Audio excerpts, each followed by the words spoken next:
Se você disser que não quer ter filhos, as pessoas vão tentar te corrigir. Não porque se importam com você, mas porque a sua escolha ameaça tudo o que elas aceitaram sem questionar.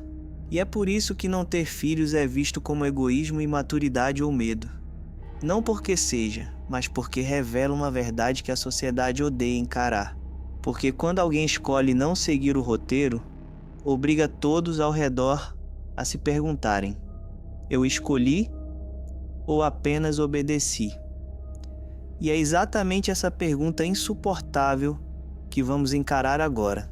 Desde cedo, a vida vem com um manual invisível. Estude, trabalhe, case, tenha filhos, repita. Esse roteiro não foi criado para te realizar, mas para manter a engrenagem girando.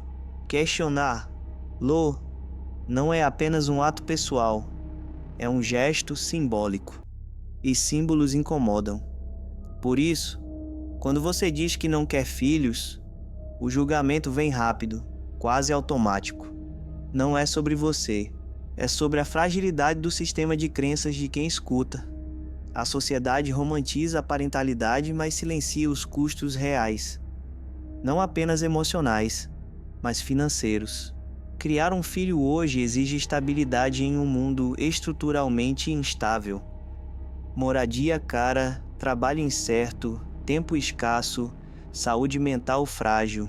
Ainda assim, espera-se que você sorria e diga vale a pena. Mas vale para quem? E a que custo? O filósofo Arthur Schopenhauer dizia que a maior de todas as loucuras é sacrificar a própria saúde por qualquer outro tipo de felicidade. Ignorar os limites financeiros não é virtude, é negação. Existe uma pressão moral disfarçada de amor. Você vai se arrepender. Quem vai cuidar de você? Isso é egoísmo. Mas repare, raramente essas frases vêm acompanhadas de apoio real. Ninguém oferece tempo, dinheiro ou presença, apenas expectativa. A sociedade terceiriza o sacrifício e chama isso de dever.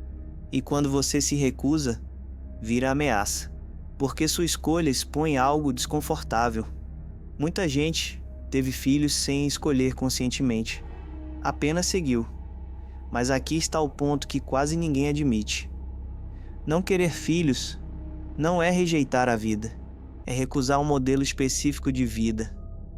É entender que sentido não nasce da repetição, mas da coerência interna. O pensador Soren Kierkegaard dizia que a pior forma de desespero é querer ser alguém que você não é. Forçar uma existência que não ressoa com quem você é, só para cumprir expectativa, cobra um preço silencioso. E esse preço aparece de forma sutil. Pessoas que vivem no automático, exaustas, ressentidas, mas incapazes de admitir o arrependimento, porque admitir seria questionar o próprio sentido da vida que construíram. Por isso a hostilidade, por isso o julgamento. Sua escolha não os ofende, ela os confronta. Antes de continuar, pense nisso. Se a decisão fosse realmente tão óbvia e natural, por que precisaria ser tão defendida? Por que tanta pressão para que todos escolham o mesmo caminho? Talvez porque caminhos únicos simplificam o controle social. E é exatamente isso que vamos aprofundar agora. Existe uma verdade desconfortável que raramente entra nessa conversa. O mundo mudou, mas o roteiro não. As exigências aumentaram, os recursos diminuíram e a promessa de estabilidade virou exceção. Ainda assim, espera-se que você assuma compromissos permanentes em um cenário temporário. Não querer filhos, nesse contexto, não é covardia, é leitura de realidade. É perceber que responsabilidade sem estrutura vira culpa crônica. A pressão social não vem apenas da família, mas de uma cultura inteira que mede valor pela reprodução. Como se gerar fosse sinônimo de deixar legado. Mas legado não é quantidade de descendentes, é qualidade de consciência. Friedrich Nietzsche dizia que tornar-se quem você é exige romper com aquilo que esperam que você seja. E romper custa caro. Você perde aprovação, pertencimento fácil, aplauso automático. Em troca, ganha algo raro: autonomia psicológica. Financeiramente, a conta não é apenas matemática, é emocional. Trabalhar mais para sustentar um modelo que não escolheu corrói o espírito. Muitos homens entram em ciclos de exaustão não porque odeiam os filhos, mas porque nunca se permitiram perguntar se queriam aquela vida. A sociedade chama isso de maturidade. Mas maturidade não é aceitar qualquer peso, é escolher qual peso faz sentido carregar. Socialmente, o julgamento funciona como mecanismo de defesa coletiva. Se todos escolhem o mesmo caminho, ninguém precisa questionar. Quem sai da fila vira espelho, e espelhos não são gentis. Por isso o rótulo de egoísmo.